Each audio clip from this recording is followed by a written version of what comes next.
Parents refused to help with my college. Now they expect me to loan them money. All right, here goes nothing. So my name's Kevin, I'm 32, and I work as a mechanic. It's not a fancy job, but it pays the bills, and I actually enjoy it. You get to see stuff getting fixed, and I like the feeling of solving a problem. Plus, owning my own little garage now means I don't have to answer to some clueless manager. Anyway, that's not the point here. The point is, my family is kind of a mess, and my sister Amy is a huge part of that. Let me give you a bit of background. Growing up, my family wasn't poor, but we weren't well off either. My mom, Janice, worked at a local diner, and my dad, Rick, is a truck driver. Nothing glamorous. They worked hard, but there was never a ton of extra cash lying around. My parents were practical, which is why what happened with Amy still blows my mind. So Amy is my younger sister by about 3 years. She's always been the golden child. You know, the type who got everything handed to her on a silver platter while I was expected to figure things out on my own, and she never worked for anything in her life. Growing up, it was like she could do no wrong. If she wanted something, my parents would bend over backward to make it happen. But if I wanted anything, I had to work for it or forget about it. I'm not gonna lie, I've always been a bit resentful about that. I mean, how could I not be? There I was, busting my ass mowing lawns, working odd jobs, and doing whatever I could to save up for things, while Amy was getting handed money to go shopping with her friends or whatever.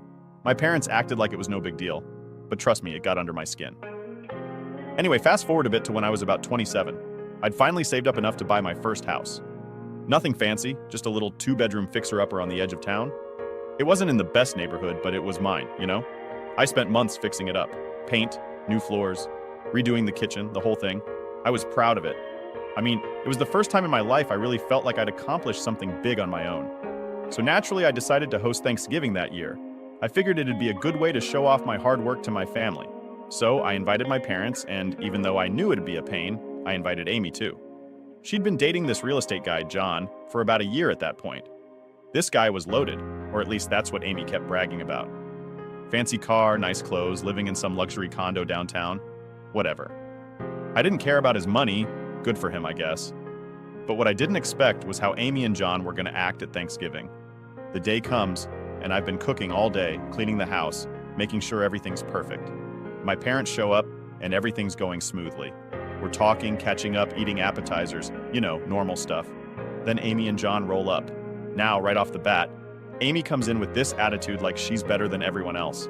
She walks around the house looking at everything like she's inspecting it. I tried to let it go, but I could feel my blood starting to boil. She starts making these little comments about how small the house is, how old-fashioned the decor looks, and how the neighborhood isn't exactly safe. She doesn't stop there, though. She goes on and on about how John's condo is huge, with floor-to-ceiling windows, a view of the city, and some fancy security system. I kept my mouth shut, but I was seething inside. Like, seriously? Who comes to someone's house for Thanksgiving and spends the whole time criticizing it? My parents didn't say anything, of course. They just sat there, probably thinking, oh, that's just Amy. I could feel my patience slipping away, but I was trying to be the bigger person, you know? I didn't want to cause a scene. But then she crossed the line. She starts talking about how John pays for everything, how lucky she is to be with him, and how she'd never have to live in a place like mine. Like, really rubbing it in my face. That's when I lost it. I looked at her and said, at least I bought this house with my own money. I worked for it. I didn't need our parents to pay for anything. And I definitely didn't need to rely on someone else's paycheck to get it. Can you say the same? Amy's face went red, and I could tell I'd hit a nerve. John, who had been pretty quiet up until that point, gave me this annoyed look. But he didn't say anything. My parents just sat there, awkward as hell, like they had no idea what to do. I didn't care anymore. I was pissed. Then I told her, if you think you're too good for my place, you can show yourself the door. No one's keeping you here. And that was it. She and John stormed out without saying another word. My parents tried to calm me down afterward, saying things like, she didn't mean it, and you know how she is. But I wasn't having it. I'd had enough. I told them I wasn't going to keep putting up with her crap just because she's family. From that moment on, Amy and I stopped talking. I haven't seen her since that day, and honestly, I'm fine with it. My life's been a lot less stressful without her in it.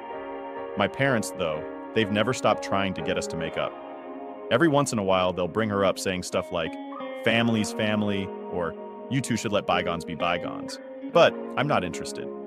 Amy's always been a spoiled, entitled brat, and nothing's changed. So yeah, that's how it all went down. My sister hasn't spoken to me in 5 years because I finally stood up to her. And honestly, I don't miss her. She was always a source of stress, and my life's better without her drama. All right, so here we are, 5 years after that whole Thanksgiving disaster. Things have been pretty quiet between Amy and me. Honestly, I thought it'd just stay that way, and I was totally fine with it. No drama, no stress. But of course, nothing ever stays simple for long when family's involved. A couple of weeks ago, my mom calls me up out of the blue. I hadn't heard from her in a little while, which wasn't unusual. We'd been on decent terms since the whole Amy thing went down, but we didn't talk every day or anything. Anyway, she calls, and the first thing she says is, "Kevin, we need to talk." Now, when someone says that, it's never good, right? My mind starts racing, thinking maybe something bad happened with Dad's health or something. But nope, it's not that. Instead, she drops this bombshell on me. Amy's getting married to that same guy, John, from 5 years ago, the guy who was with her during that Thanksgiving nightmare. I'll be honest, my first reaction wasn't great. I just kind of sighed and said, "Oh, okay," because, well, what else was I supposed to say? It's not like I care about Amy's relationship status anymore, but I figured that's where the conversation would end. Nope. Mom starts going on about how Amy's wedding is this huge deal and how it's going to be really fancy. She's talking about venues, flowers, the whole 9 yards. And of course, she's excited. My parents have always been way more invested in Amy's life than mine. It's just the way things have always been. But then, she says something that makes me pause.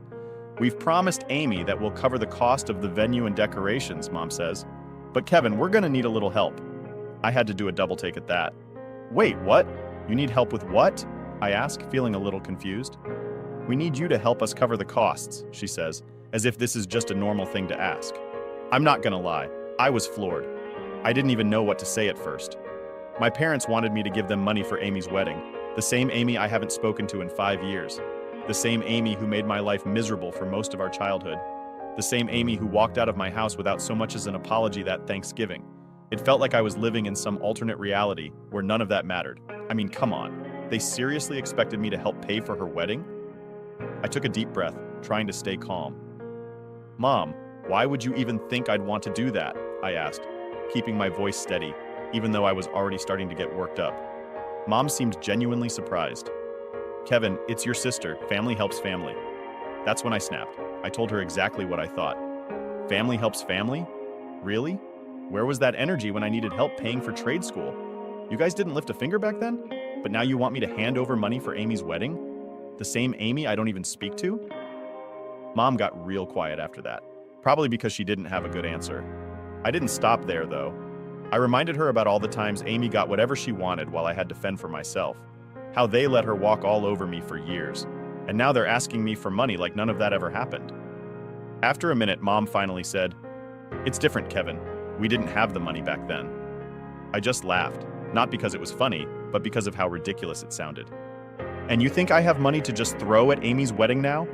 Do you even hear yourself? I'm not giving you a single dime for this.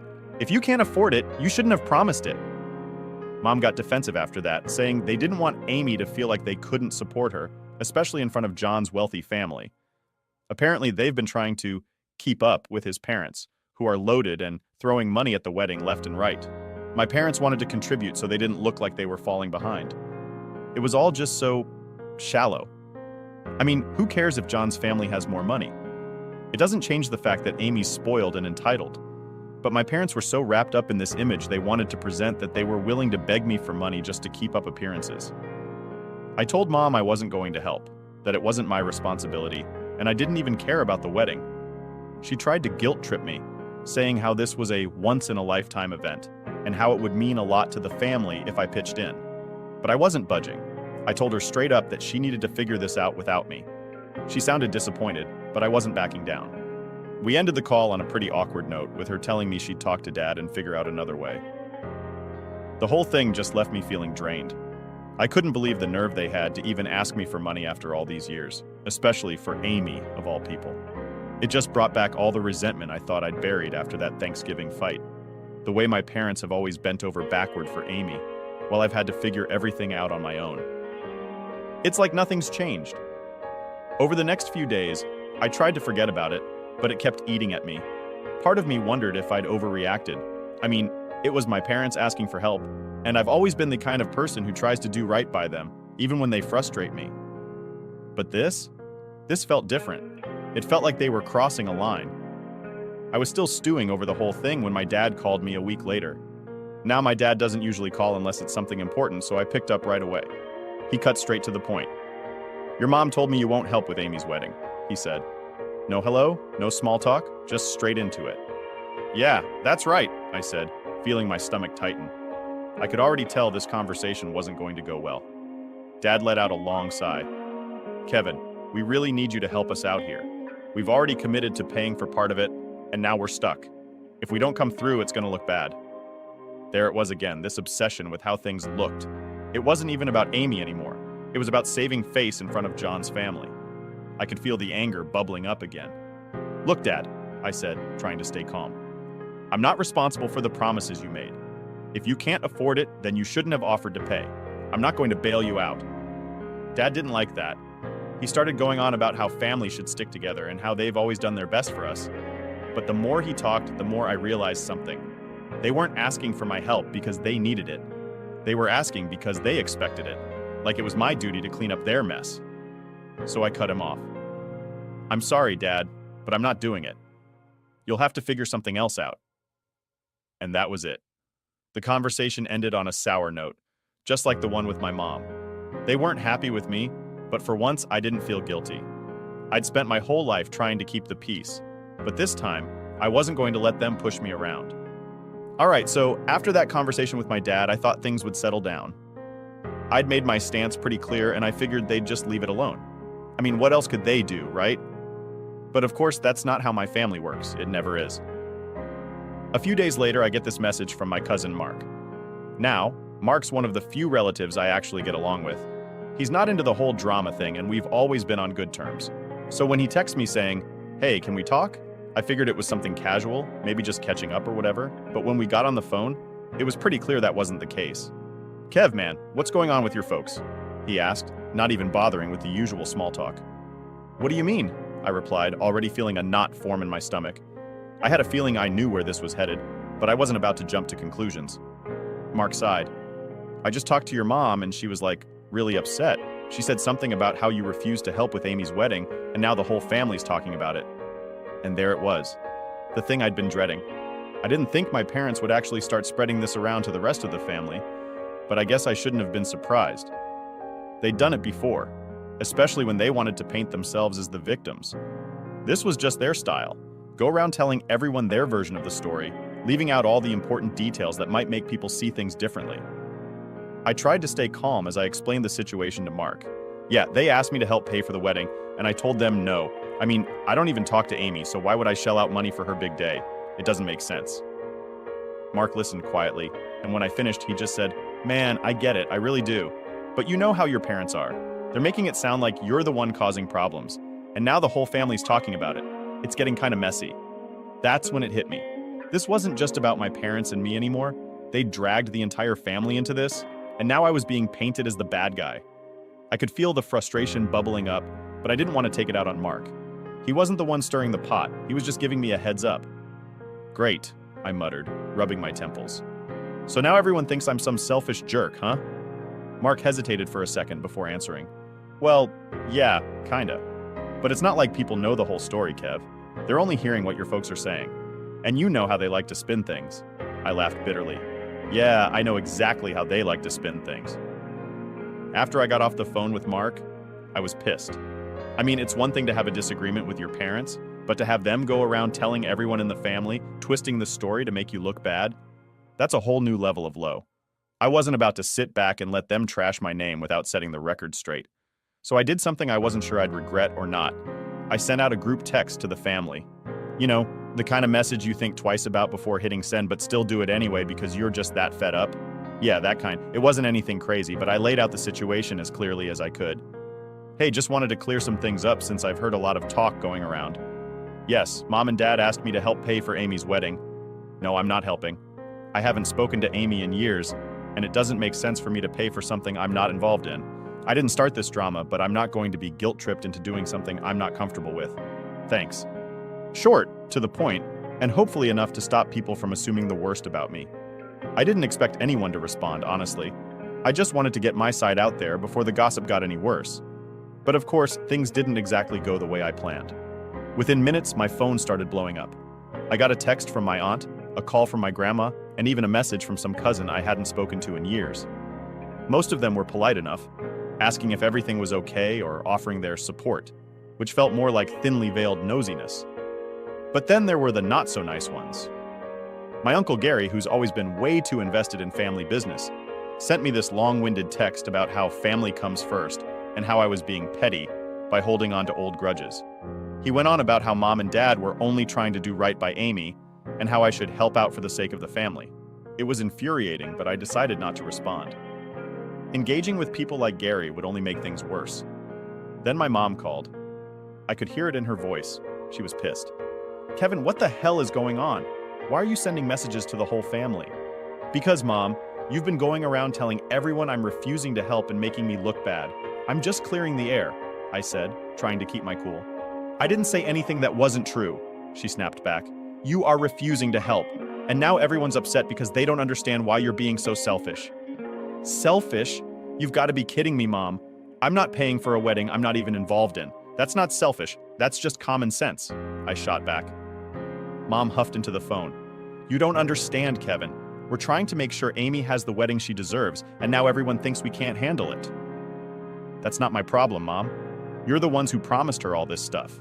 If you can't afford it, then you shouldn't have made those promises. Don't drag me into it." There was silence on the other end of the line, and for a moment, I thought maybe I'd finally gotten through to her. But then she hit me with this. "You're turning your back on family, Kevin, and one day, you're going to regret it." I didn't even know how to respond to that. I was just tired.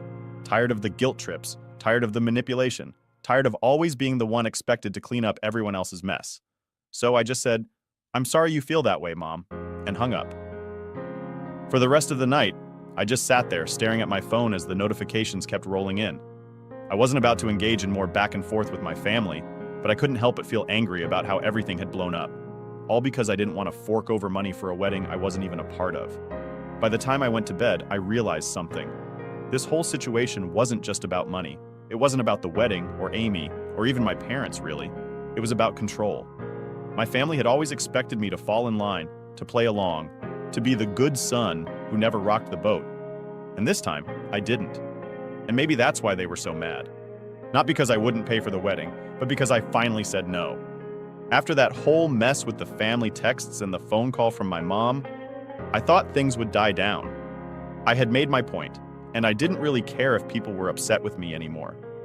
I wasn't about to keep fighting over something that, in my mind, was pretty simple. I wasn't paying for my sister's wedding. End of story. But, like everything with my family, it didn't just end there. A few days after the last call, I get a knock at my door. I wasn't expecting anyone, so I figured it was probably just a delivery or something. But when I opened the door, I was pretty shocked to see my dad standing there. Now let me tell you, my dad doesn't just show up out of the blue like that. In fact, I don't think he's ever visited my place without calling first, so right away I knew something was up. "Hey Kev," he said, looking a little awkward. "Can we talk?" I didn't know what to say at first, but I nodded and stepped aside to let him in. I wasn't in the mood for another argument, but it didn't seem like I had much of a choice. He walked in, kind of glancing around the living room like he hadn't seen it before, even though he had. It felt tense, like neither of us knew how to start this conversation. "So, what's going on?" I finally asked, figuring I'd let him make the first move. Dad sighed and sat down on the couch. "I just wanted to clear the air," he said. "Things have gotten pretty out of hand and your mom's really upset." I sat down across from him, not really sure where this was going, but ready to defend myself if it turned into another guilt trip. "Yeah, I've noticed," I said. "But I don't know what you want me to do about it. I've already explained where I stand." I know, Dad said, rubbing his hands together like he was trying to find the right words. "But this whole thing with Amy's wedding, it's gotten bigger than it should have been. We didn't expect you to pay for everything, Kev. We were just hoping you could help out a little, as family." There it was again. Family. That magic word they always throw out when they want me to bend. I tried to stay calm, but I could feel that frustration bubbling up again. "Dad, I've already said no. I don't have anything against you or Mom, but this is Amy's wedding. Amy, who I haven't spoken to in 5 years. It doesn't make sense for me to pitch in when I'm not even involved in her life." Dad nodded, but I could tell he wasn't really getting it. "I get that, Kev, I do. But your mom, she's really struggling with all this." We promised Amy we'd help, and now it's turning into a mess. We don't want to look like we're falling short, especially with John's parents paying for everything. That's when I realized what this was really about. It wasn't about helping Amy or even the wedding itself. It was about appearances. They were more worried about how they looked compared to John's family than they were about the actual situation. They didn't want to seem like they couldn't handle it. I understand that, Dad, I said, trying to keep my voice steady. But that's on you guys. You promised her. I didn't. You didn't ask me before making those promises, and now you want me to bail you out because it's gotten too expensive.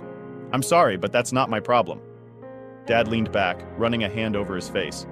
He looked tired, like the whole situation was wearing him down. You're right.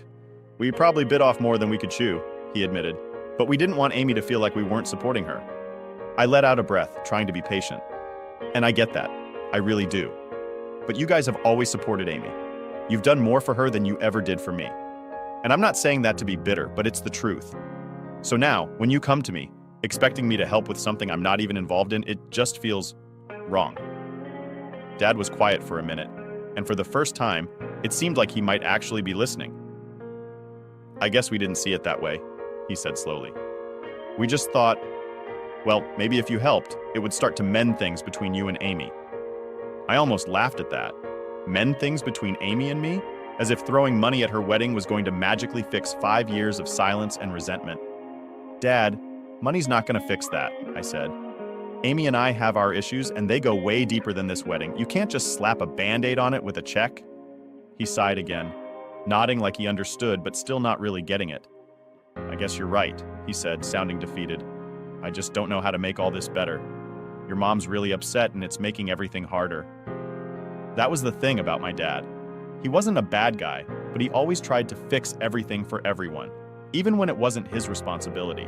And in doing that, he'd end up dragging himself into more stress than he needed. I leaned forward, resting my elbows on my knees. Dad, I'm not trying to make things harder for you guys, but I'm not going to pay for Amy's wedding. I'm not. It's just not my responsibility. And you and Mom need to stop acting like it is. He nodded, looking down at the floor. All right, Kev. I hear you. We'll figure something out.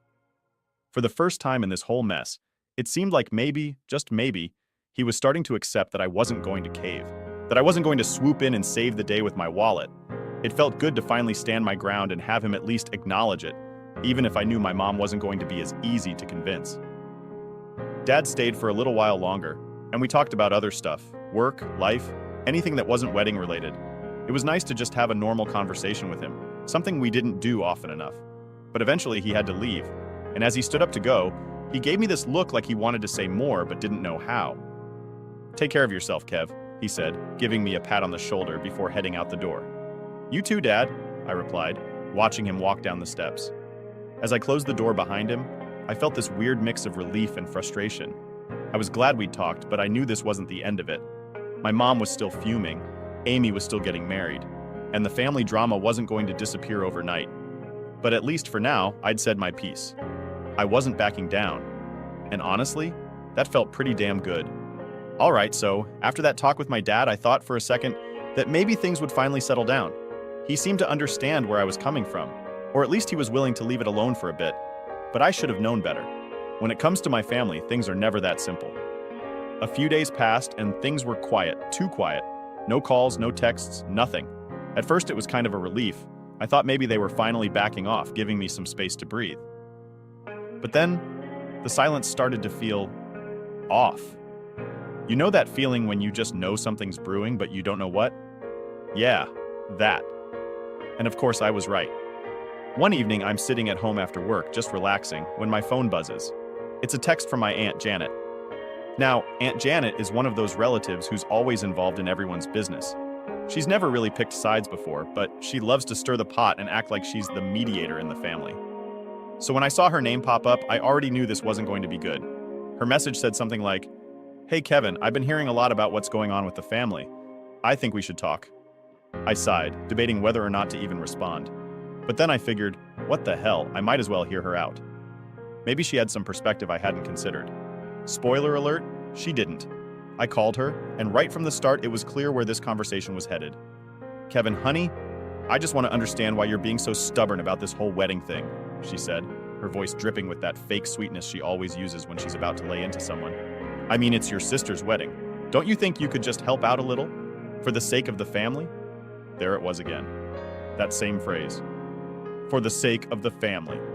Like that was supposed to be the magic word that made me open my wallet and forget all the crap I'd been through. I've already explained this to Mom and Dad, I said, trying to stay calm even though I could feel my patience thinning. I don't have a relationship with Amy. We haven't spoken in 5 years, Janet. I'm not going to help pay for a wedding when I'm not even part of her life.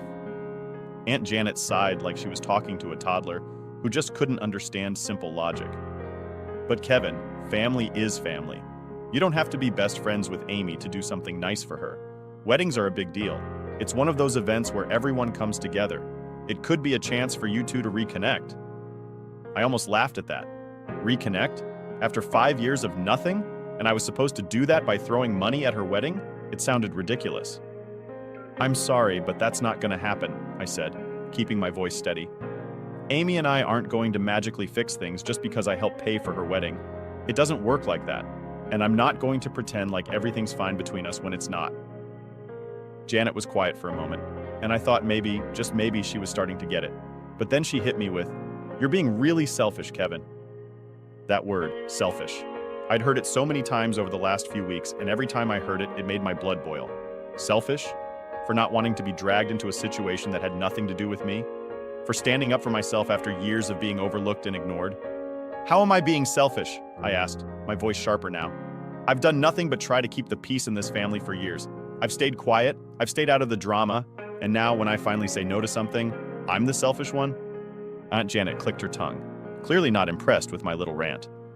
You're not seeing the bigger picture, Kevin. This is about more than just you and Amy. It's about the family. Your parents are heartbroken over this. They just want everyone to come together. And I'm the one who's supposed to make that happen by giving them money? I shot back. Come on, Janet, you know that's ridiculous. She sighed again, this time sounding more annoyed than sweet. Look, I'm just trying to help. I think you're making a big deal out of nothing, but if you're set on this, fine. Just know that you're making things harder for everyone. I didn't even know what to say to that. There was no winning here. No matter how many times I explained myself, it was never enough. I was always the bad guy in their eyes, the one causing problems. All right, Janet, I said, tired of the whole conversation. Thanks for the talk. Before she could respond, I hung up the phone. I didn't have the energy for it anymore. As I sat there, staring at my phone, I couldn't help but feel angry. Angry at my parents for dragging the family into this. Angry at my relatives for making me out to be the villain. And honestly, a little angry at myself for even caring about what they thought. I knew I was right to say no, but the constant pressure was starting to wear on me. The next day, I went to work like usual, trying to push the family drama out of my mind. But it was harder than I thought. Every time I checked my phone, there was another message from someone in the family, cousins, uncles, even a few people I hadn't spoken to in years, all chiming in with their opinions on the situation. By lunchtime, I'd had enough. I turned off my phone and shoved it into my toolbox, deciding to just focus on the cars in front of me and forget about the rest. At least at the garage, things made sense. You fix something, it works. Simple. None of this emotional mess that came with family.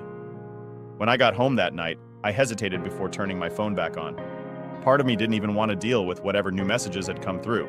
But of course, curiosity got the better of me. There were a few more texts from family, but one stood out, a message from Amy. Now, this was the last thing I expected. I hadn't spoken to her in 5 years, and suddenly there was a message from her, sitting right there on my screen.